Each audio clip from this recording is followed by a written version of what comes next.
Okay, good evening, guys. It's Darren from Jace Media.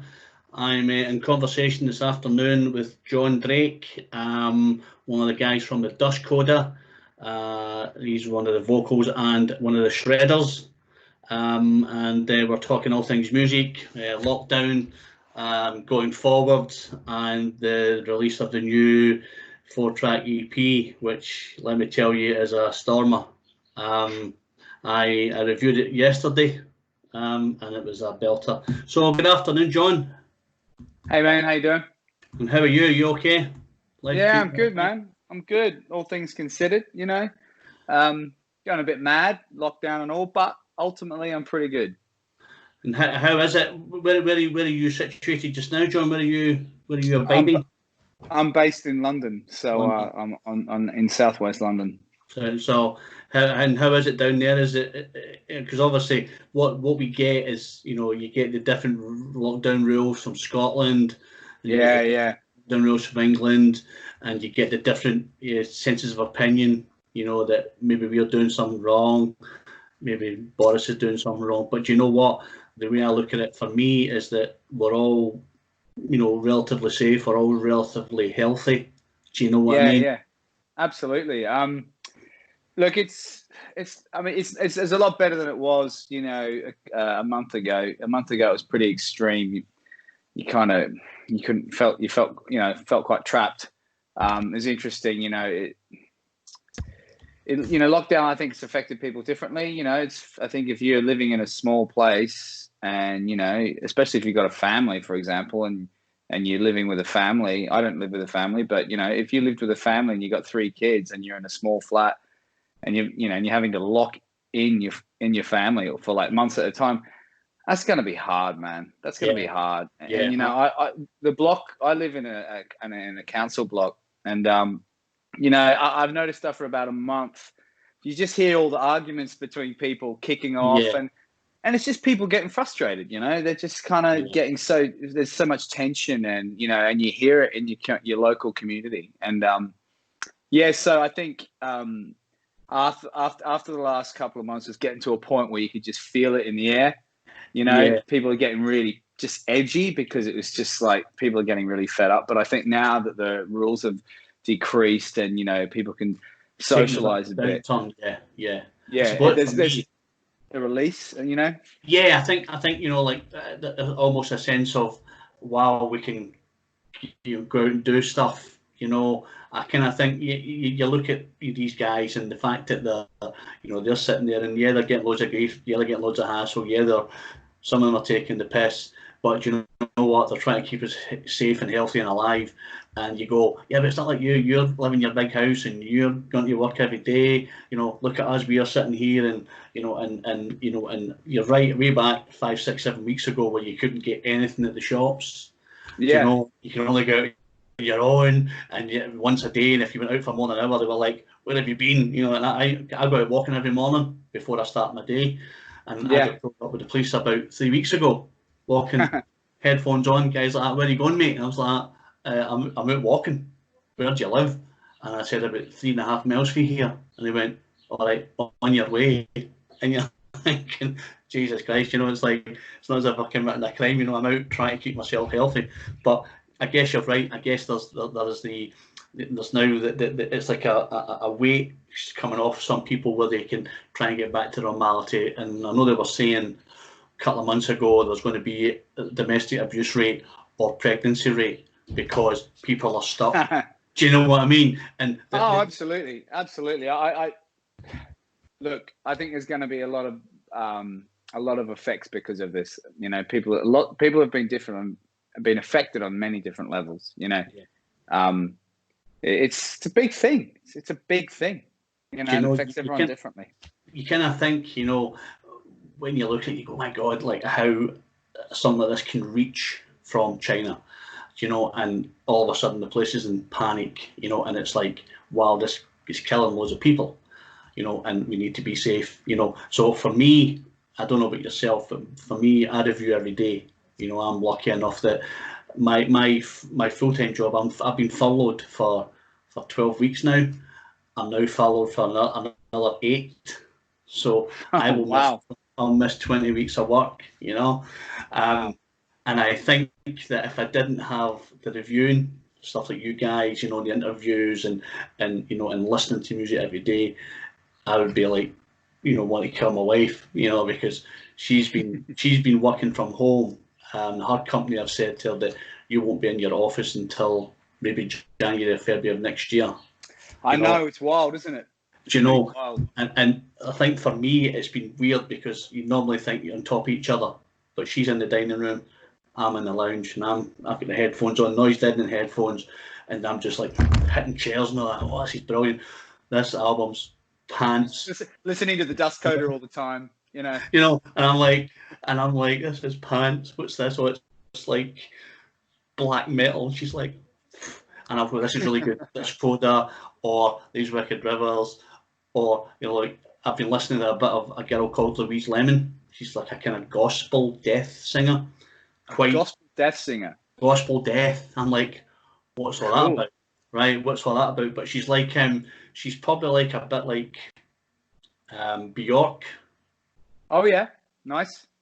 with I couldn't even begin to tell you who, you know, what a genre is. It's very melodic, dark, but it's stupidly uplifting.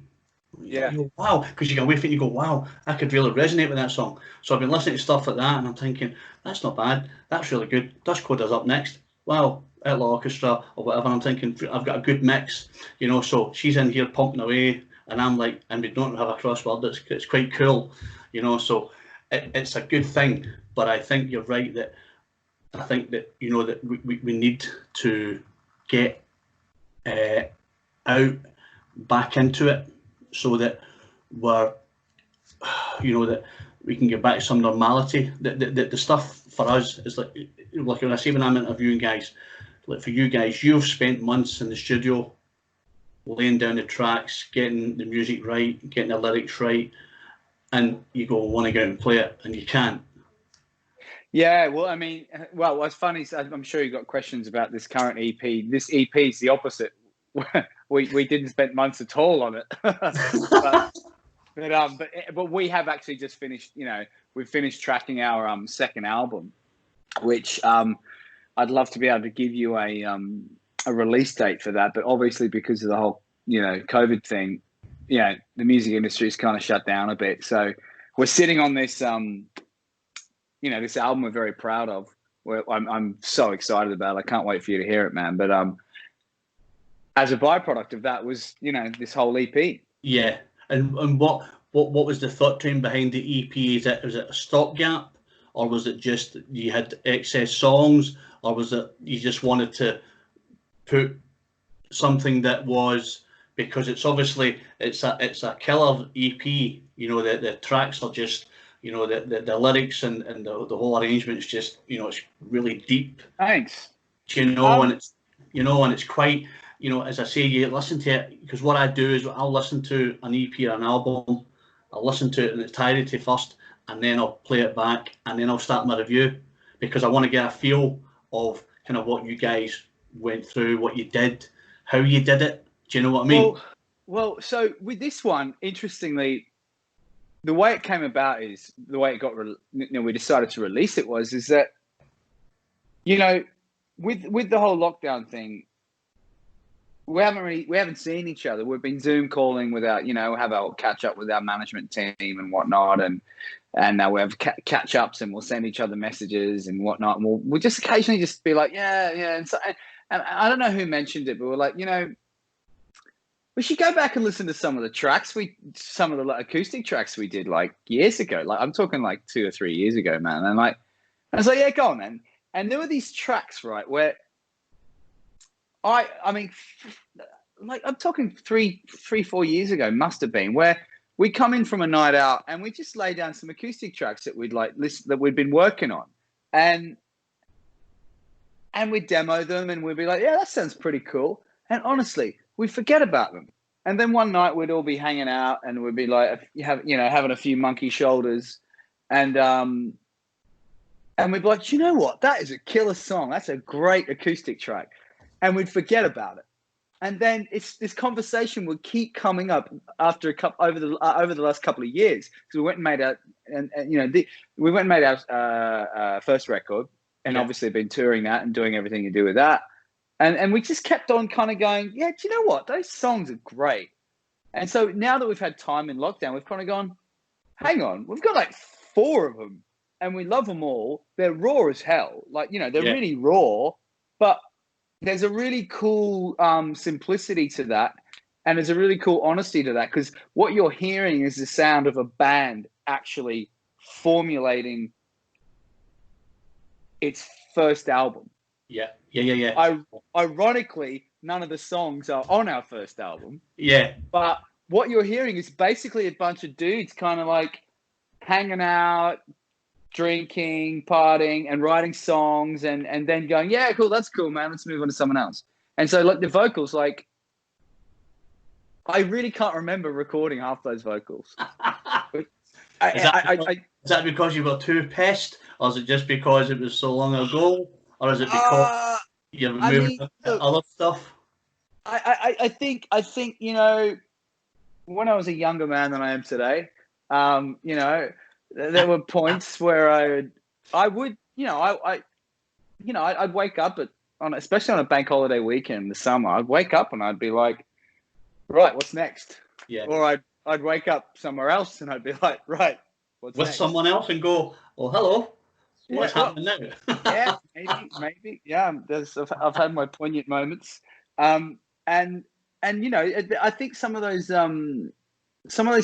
vocals were like, I'd end up wherever we ended up to record, and I'd just be like, yeah, cool. I'd crack open a beers, and I'd be still drunk from the night before, and now I just forget about it, and I just wouldn't think, because the great thing about demoing is when you're demoing and you're not tracking a record, and you're not paying for studio time, and you're not, so focused on this piece of music or piece of perfection. Yeah. Perfection you have in your mind anyway. You when you're not doing that, you just literally just do shit off the cuff. You go, yeah, cool, man, let's just try it. And then you go, you forget about it. And so this is what happened. So a couple of years later, we're all like, you know what, these are pretty cool. They sound cool. They've got a cool vibe. And then we thought, there's not much going on at the moment in general, because everyone's kind of locked away. They can't tour. They can't do anything like that. Everyone's playing shows from their living room. Let's actually release it. Why not? Yeah, because I think from the EP, it's like, it gives, like you said, it gives the audience, your fans, a chance to hear you guys in the raw. They've heard you with the electric set, ramping it up, getting pissed, having a great time, letting them enjoy themselves. But I think this, when you strip it back and you put these tracks out, people go, wow, I didn't know they could sing like that. I didn't know that, that they sounded that, because a lot of, when I played it through, I'm thinking, wow, that's really, the vocals and the arrangement and the lyrics and how it's portrayed are just immense. They're just immense. Thank you.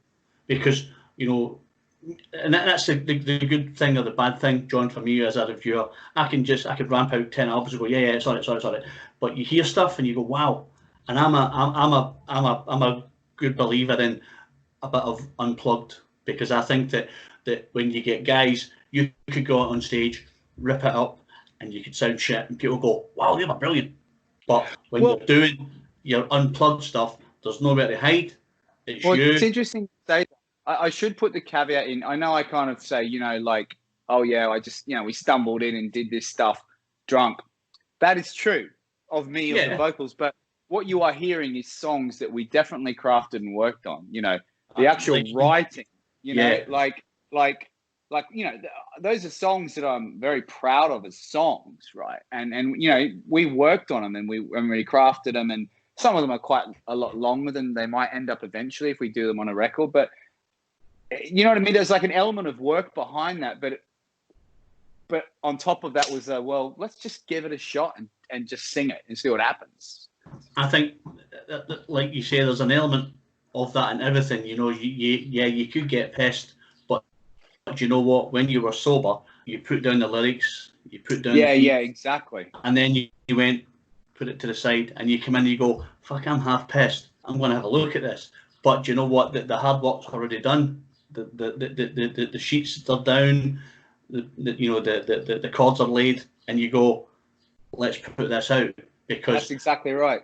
do you know what I mean? It doesn't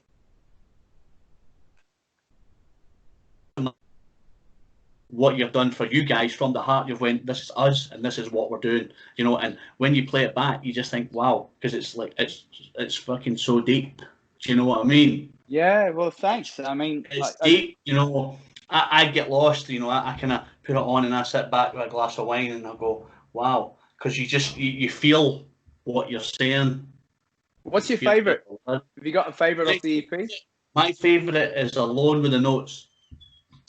Alone with the Notes is, without a shadow of a doubt, my favourite. Great, because great. It just, you know, you kind of, when the first opening, you know, the strumming, the cool strumming, and you're thinking, wow, you can just feel the heat coming from the track, and then when you start singing, you're like, wow, that's just, you know. And people say to me, you must have some ear for it, but you know what you like, you know what you want to hear, and you go, wow, that's a winner, because that's got a special place for me. It just hits you. I could say to you, yeah, they're all great, and you go, what's your favourite? They're all my favourite. What do you like the best? I like them all the best, and you go, but you're not giving me an answer. So, you know, I put my heart in my sleeve and go, yeah, that Alone with the Notes, without a shadow of a doubt. Now the rest of the guys will be like, bastard, I didn't write that song.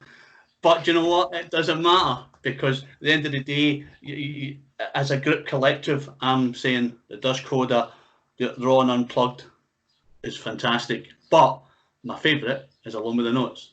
Oh, thanks very much. I mean, that's God, I kind of brought that to the table for the band a long time ago, and I reckon you're going to hear more of that. Now, I reckon. The hate me now, though, John. They'll be like, fucking don't want to talk to him because it's your song and you brought it to the table.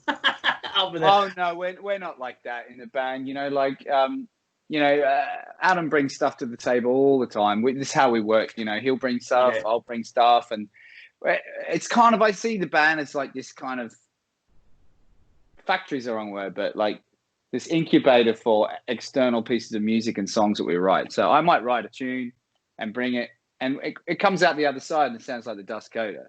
Yeah. Same with Mackie. He might write a long piece of music, and it'll be like, this is my vision for it, and I'll come along and maybe we'll tweak some arrangements or whatever, and I'll put some melodies and lyrics over the top, and it'll completely change and become TDC.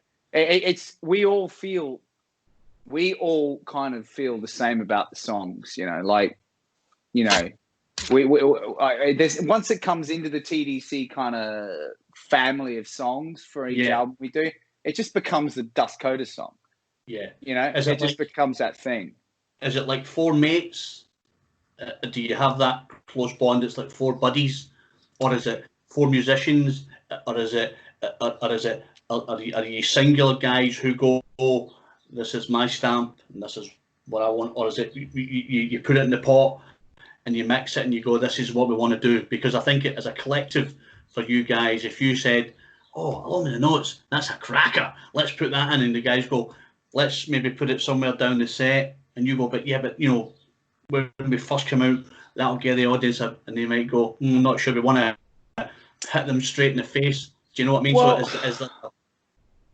it's weird, you know, like, when you've been in a band with people for a long time, you have your other life outside of it, right?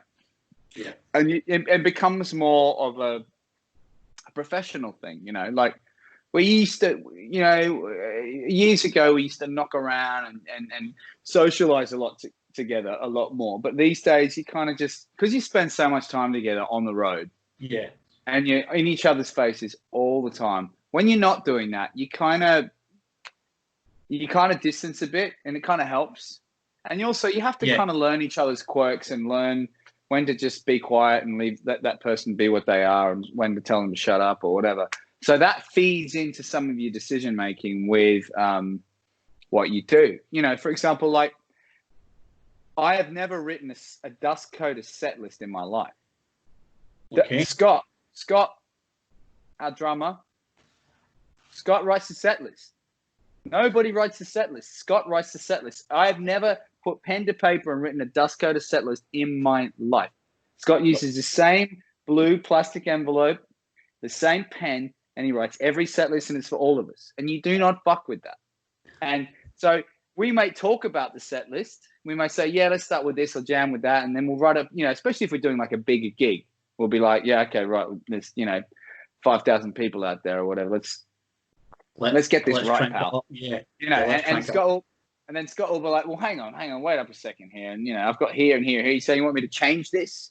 And we'll be like, yeah, change that. And he'll be like, all right, fine. We got the final draft now. And we'll be like, yeah, okay, fine. Now I can distribute the proper set. Yeah. And that's how it's always been. And it won't change. Well, drummers are the engine room. They tell you the engine room, John, and they tell you that they're the guys that keep the band together, because we sometimes look at the drummers at the back so they can see the room, they can see, the reactions from crowd, from the management, from, the die-hard fans who might think, yeah, I know he's going to start with, all I got, and then Scott goes, no, I'm changing it, and somebody goes, what happened there? And Scott's like, I done that because that's how I felt with the mood. Do you know what I mean? So, well, here's the thing: he doesn't actually dictate. He doesn't dictate the set every time. We just talk about it, and it's his job to write it up because he's meticulous about it. So it's like a process. It's like a democratic chat, and then it's like, right, Scott, you ready to go? And he goes, okay, fine, let's do this. Your important job for the night is write the set list. Other than that, just go up and thrash the shit at the drums. And you go, yeah, I'm good with that. And I think that's good because you have a good rapport that you can, have your chopping and changing, but the set list is there, and that it's going to be a killer set list, because when you go out and you just melt people's faces with your awesome riffs and your power vocals, people go, wow, what a show. And it was done in such a way that it was 3-4 fasts and maybe a ballad and then a couple of acoustics and then finishing with 6 or 7 in your face, rock songs that people just love. And I think that's kind of, as you say, when you put your EP together, you've got the Dust Coda first album, now you're writing the second album. So I think it's getting the mix right as to, ramp up the crowd, bring them back a little bit, ramp them up into a frenzy, so that you get your last 2-3 songs and you piss off and you come back on and you go, well, I've got one more and it's going to be, and people go, wow, didn't expect that. And I think that's the adrenaline rush that you guys will bring, when you're doing a set. Do you know what I mean? Absolutely. Like, you're actually just making me really miss playing shows, apologies for that, John, but for us reviewers and stuff like that, it's like when I say to people, you've spent, like we've been discussing, you put me right, you didn't spend months on it, but when you're in the studio for months doing stuff and then the pandemic hits and you go, we can't go out on the road, I just plug in, I'm going to listen to Dust Coda because it's a fucking cracking album, and we can do that and we can get that release where you guys are itching to get out there, get into a hall, get into an auditorium, get into a venue and just play your heart out. And it must be hard because if it's your full-time job and it's your passion, at the moment you're pretty fucked because you can't do anything. So I guess you're itching, and you're right, you've got songs written for the next album. So obviously I'll be expecting to get some sort of with our quality chat today and me putting your song up there as the best one on the EP. I'm expecting good things from you when you get this new album, and you can just tell the boys to piss off, because obviously we've had this chat. Well, interesting, Darren. So album number 2 is recorded. That's done. Brilliant. That is finished. But I I have a strong feeling that Alone with the Notes might end up on album 3, because at the moment we're writing album 3. Right, okay, so you're that far ahead. But that's good though, because you've got, it's like you could go, I've written album 1 and we've put an EP out, but we've got nothing else. So the fact that you've spent time, you've got album 2 done, recorded and ready to go, take it packaged up and get out there. I think, give people 3-4 months of the unplugged, because although it was 2017 when you did the Dutch Coda, we're now in 2020, people are going, they've got something new, wow, this is amazing. And then you go, oh, 3-4 months time, bang, another album. People go, wow, where did that come from? Because the good thing for us as reviewers, so if we get the inside track from your PI guys as well, or they're working on stuff, and you're telling, don't get me wrong, this will go out on the website, it goes all over the world, it'll go to Canada, it'll go to America, it'll go to Australia, so everybody will be hearing your dulcet tones. What you'll probably get when we stick it on Facebook, obviously because I'm Scottish, what we get is underneath may require subtitles because of my broad tone. So you might. But a Scottish and an Aussie, right? If it's in some maybe America, they'll be like, "What are they talking about? These fuckers." these two crazy dudes. What are they doing? You're like, well, they'll be like, "What? Shooting the breeze, just talking shit." I was interviewing Hamey from Heavy Petting week before last.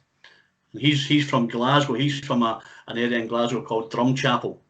It's as rough as a badger's arse, right? Really bad. And he moved to America in 1981. And he goes, "Hey Darren, how you doing? What's happening?" And people are like, "What happened there?" And he just switched accents. And he's like, "Yeah, but sometimes when I'm in America, I've got to be like American, I've got to talk American." Put the video out, and it was like subtitles. And he's like, "What the fuck? What happened there?" And I'm like, "Subtitles, subtitles." So we'll probably get a bit of that when it goes out, John. So we can deal with that. That's fuck it. Who cares? It's part of the fun and part of the charm, And I think it's good, for us. We do the reviews and we do the interviews and we put you out there, and it reaches thousands of people. Thank you very much. Oh, listen, it's our pleasure that you're taking your time to talk to me. I don't use you're a rock star. You're a guy who's writing music, who's putting it out there, and who wants to chat about all things Dutch Coda going forward. Of course. You know what I mean? And that's what people like. They don't like, look at me, I'm pretentious. It's like, you're a normal guy, you live in a normal flat, you've got a normal job, you're not doing it at the moment. Things are pretty shit, but you know what? We'll get out there and we'll do it. And I think that's what the guys want to hear. The guys want to go, fuck, he's like a normal guy. He's just talking shit, having a beer, happy that his song's the best song on the EP, and that's all good. And do you know what I mean? Yeah, absolutely. I mean, to be honest, like I just like talking about the Dutch Coda. I mean, the opportunity just to chat about, for me, it's like reliving memories. Talking about this EP and stuff. I'm like, yeah, oh, cool. That sparks a memory, or hey, I love making music. I love our music, and I love bringing it to people. So getting the opportunity to talk about it's awesome. And it's good for us because we get an insight into you guys, kind of what makes you tick, kind of how you go about writing music and stuff like that. It's interesting you're talking about Australia. My boy, he's over there just now. He's in Melbourne just now. Oh yeah. Yeah, he's been there for 15 months. He's a skateboarder, that shit. He loves his skateboarding and he's running a skateboard shop and he's like, yeah, everything's tomorrow, Dad. It's all right, it's cool, And I'm like, it must be a good life, But it's like everywhere. Yeah. Australia would be a good life. America would be a good life. Britain's a good life if you make it what you make it. Do you know what I mean? And you make it out the best you can. He wanted to go to Australia and he's like, Dad, I love it. Melbourne's just bonkers, And he goes round and he's looked at AC/DC Avenue and all that, and he's like, wow, he's right into all that, Awesome. And he loves it. I introduced him to heavy metal when he was 8. I took him to his first Iron Maiden show. Oh yeah. He's like, wow, Dad, Iron Maiden. I'm like, yeah, yeah, cool. My first band was AC/DC, 1977. Do you know the first gig I ever went to was AC/DC on the Razor's Edge tour. The album that had Thunderstruck on it, and I was 10 years old, and my mum took me. Wow.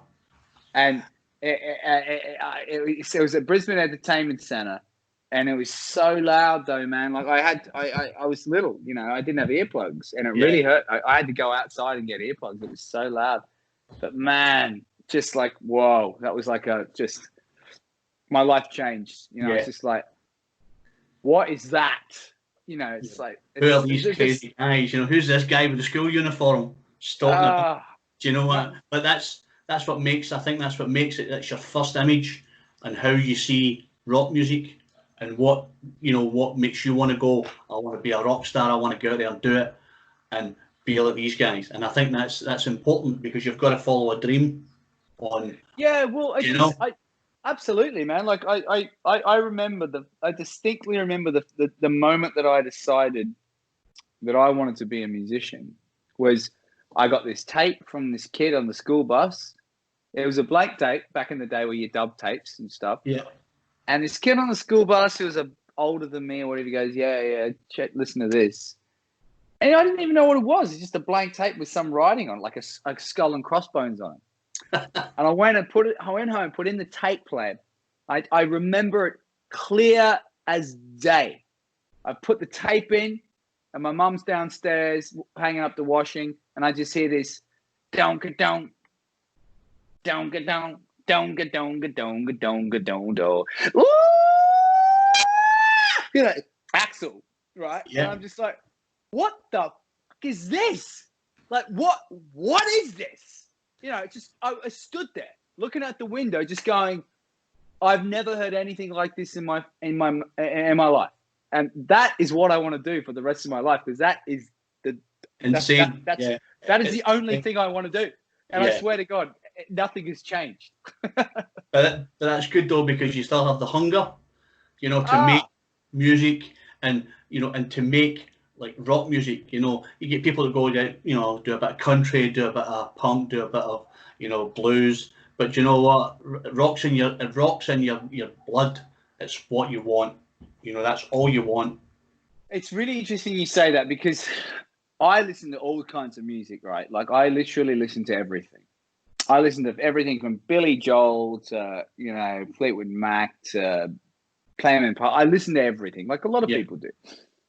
But I always come back to rock and roll. Yeah. You know, when I it's funny, you know, when we have like a night off or something on tour, and we're sitting around at a hotel room or backstage or one of our places after a night out, whatever, we all just gravitate back to the same records over and over again. Mackie will put on Pretty Tied Up by Guns N' Roses. I'll put on Bitch by the Stones. Or, you know, and we'll have, and the thing is, year in, year out, we listen to the same rock and roll songs that we've been listening to for 20 years, and it never gets old. It's just like, and it has a new nuance and a new meaning every time. And that's what and I'm not saying it's different for other music, but I'm just saying, for me, the sound of an electric guitar, a fat kick drum, a bass, and a dude singing, that's just the most amazing thing in the world. And every time I hear that, it doesn't get better. Every time I hear it, I just go, fuck, I want to do this now. Yeah. I want to kick my amp, and I want to get on it. But I mean, I even think like sound checks, right? Do you know what I love about sound checks? It's like you got your amp plugged in, it's a big speaker sound stage and whatever. And when we're playing, you know, big stages, we don't always do them. Sometimes we play tiny ones. And just hearing the doo, doo, doo of a kick drum, and then you get to do your check and you're like, and you just hear the ring of a distortion coming out of an amplifier through a sound system. You just go, isn't that the most amazing thing in the world? Like, it's the best thing. Absolutely. Sorry, I'm boring you now, but, you know, listen, the thing about this, John, is that I could sit and talk to you all night, because you've got the love of music, you've got the love of rock and roll, you've got Oh yeah.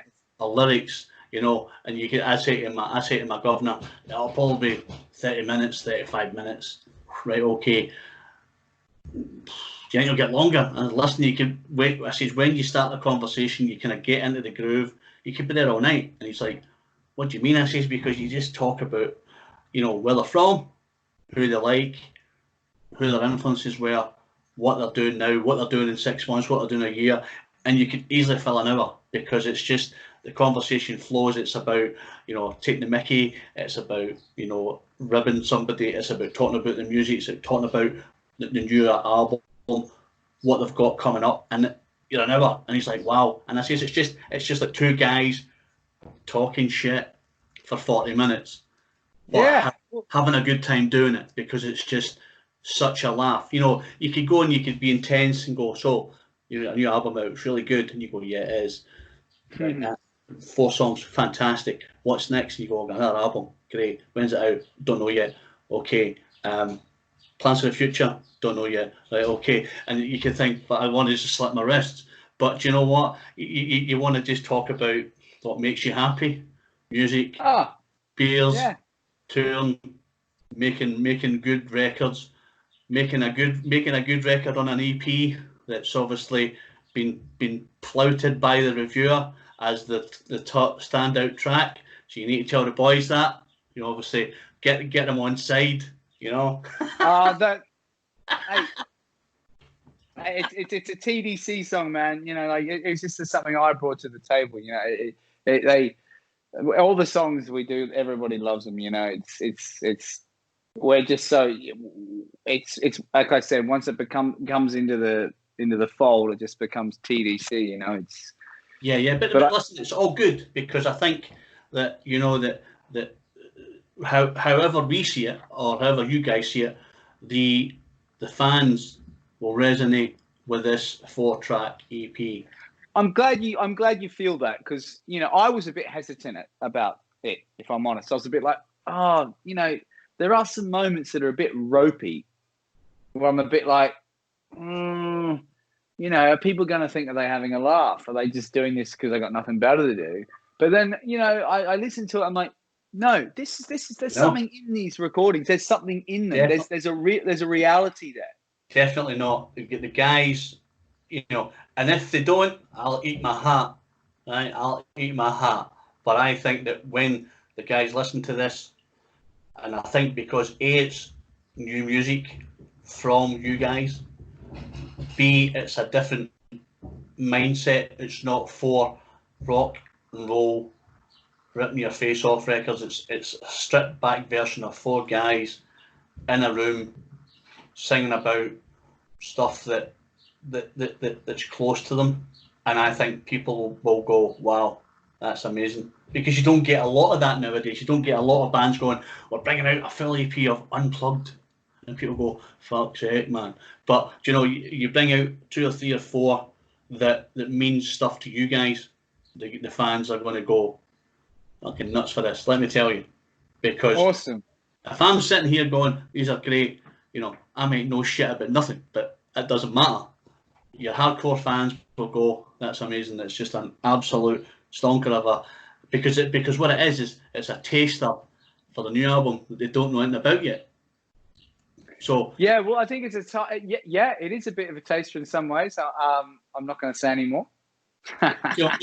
So for me, like reading between the lines and talking to you and stuff, you can know that this, when somebody brings out an EP, go, they must have something else in the offing, because they've not sat around for 2 years and just wrote 4 songs. That's not possible. No. There'll be something else coming. So I'm putting my heart in my sleeve there, saying that the guys will love this, and they'll obviously be asked, and as soon as they get this, I bet they'll ask you if you get anything else coming out. Oh, mate, something's coming. I don't know when it's going to arrive, but I guarantee that there's a bad boy on its way, and that's good. That's good news. That's good news, because obviously you've got the Dust Coda album itself. You've got 5 standouts for me Down Valley, you know, which is a stonker. You know, when the tide comes in, brilliant. You know, these are ones that I listen to and I go, oh, I could resonate. I can hear that. I can do that. You know. Yeah. On another favourite, but in the 10, 12 tracks, they're really good songs. But you know, when you get ones that stand out, so you're putting this down, and people are going, acoustic, raw, that's quite good. So I wonder what's next. So they're expecting 10, 12 face melters coming whenever they come. Yeah, well, they should. We're pretty excited. They should. This next album's awesome, man. I'm very, very excited about album number 2. Well, that's good. It's I can't wait. I cannot wait to get it out there. And yeah, man, it's. I'm very proud of it. So no, listen. That's I think all the fans want to hear. The fans, you know, you could go, yeah, we're getting that album out and it's all right, but the fact that, you know, you're gushing about how proud you are of it and you can't wait for the guys to hear it, it's obviously something special. Do you know what I mean? Oh yeah, you know? yeah. I'm going to put my hand on my heart and say it is a badass rock and roll record, but it goes beyond that. It's a great thing. I love it. Well, I hope that we can keep in touch, because yeah, cool, man. I feel like you're like a brother from another mother, which is quite cool. So yeah, we can keep in touch, you know, and obviously if there's anything you need, you will happily endorse you on the website. You know, as I say, we put it out. It goes Facebook, it goes Twitter, it goes YouTube for us, and awesome. then we have affiliated stations in America and Australia and Canada, and it goes out to them. So we'll be pumping this out. I did the review yesterday. Send it to my boss. He'll put it live. I think it's either going to be tomorrow or Sunday. Nice. And then I'll send him the interview. He'll work on that. He'll edit it. He may put it out tonight. It may be tomorrow. Cool. And then what happens is obviously then it'll go to you guys. Your PR company will then put it onto your fan page. Nice. And obviously I've got 1,500 followers on my own Facebook, so they get it, whether they like it or not. They get it, so they'll tell me whether it's good, bad, and different. The Jace Media website gets 80,000 hits a month. Great. So that's fantastic. Lots going out there. So we'll keep the Dust Coda rock and roll train moving. Thanks very much, man. It's been a pleasure talking to you today. Listen, absolutely. As I say, John, I could talk to you all night. We've done 42 minutes. I could sit here till 8, 9 o'clock, just sitting talking shit and music and all that. But, you know, we've got lives. I appreciate your time. It's been an awesome, awesome interview. It's been really good to chat to you, talking all things Dust Coda. Heart on my sleeve, alone with the notes. Tell the boys they can hate me. Doesn't matter. And when you put it on the third album, put a wee note underneath it, Darren from Jace Media, and a pair of thumbs up, and then we're set. Man. Awesome, man. Well, you never know. It's been an absolute pleasure. Thanks very much, man. And I'm no doubt I'll talk to you again. Yeah, we will keep in touch, buddy, if that's all right, because it's an absolute pleasure to talk to you. So this is Darren from Jace Media signing off with John from the Dust Coda, saying stay safe and be well. See you guys. Take care. Thanks, Sean. Take it easy, buddy.